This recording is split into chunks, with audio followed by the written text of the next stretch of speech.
Brought to you by Penguin.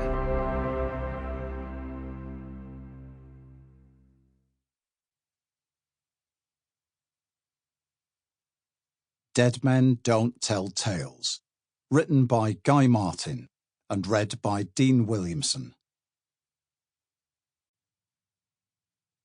Introduction. Thanks for coming back to catch up on what I've been up to. If you've read When You're Dead, Worms to Catch, or We Need to Weaken the Mixture, you'll know the gist of the job. If not, then these books are written like diaries, with tales and details of some of the big and not so big stuff I've been up to since the end of the previous book. Like me, they're full of contradictions, because I'm writing what I feel at that time, and things can do a 180-degree shift a couple of months later. One example is me packing in the trucks part of the way through writing the book, then going back to working on them for 2 days a week before the end. This book took about 9 months to write.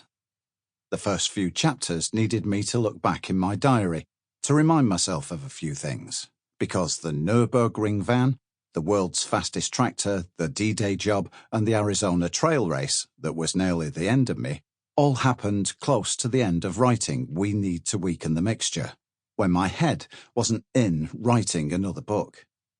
But because I'm always making notes and taking photos, there's plenty to chew through, and if I couldn't remember something, I had a word with those who were there with me.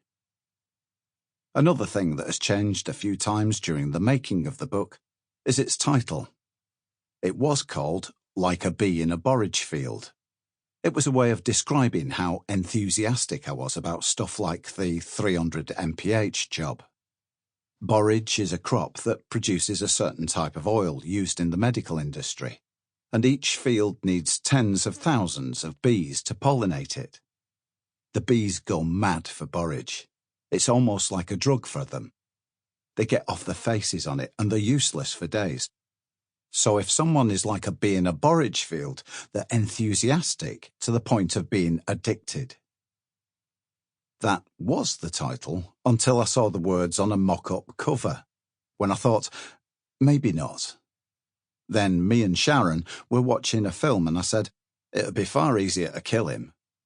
Dead Men Don't Tell Tales.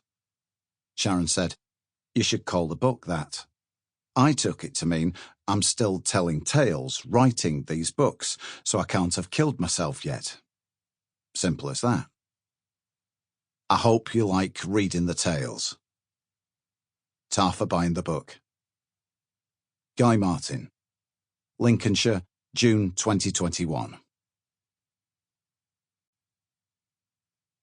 Chapter 1. She was trying to educate Pork. You'll have got the gist of these books by now. They are written in chronological order, covering stuff I've been up to at any point from the end of one book to the end of the other.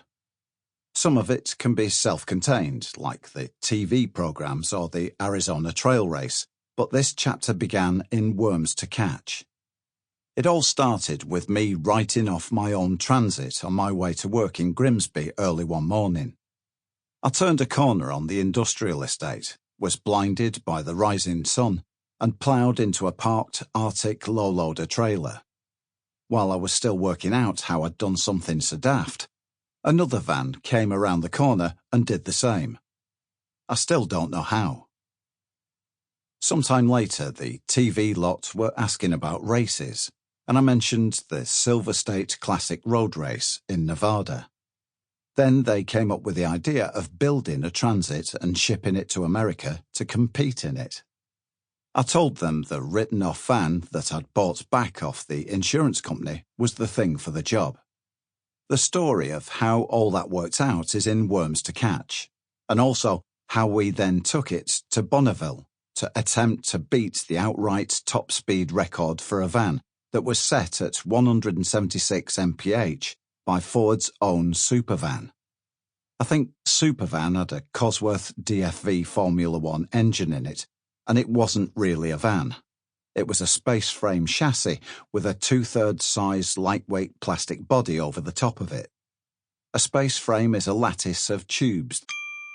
Sample complete. Ready to continue?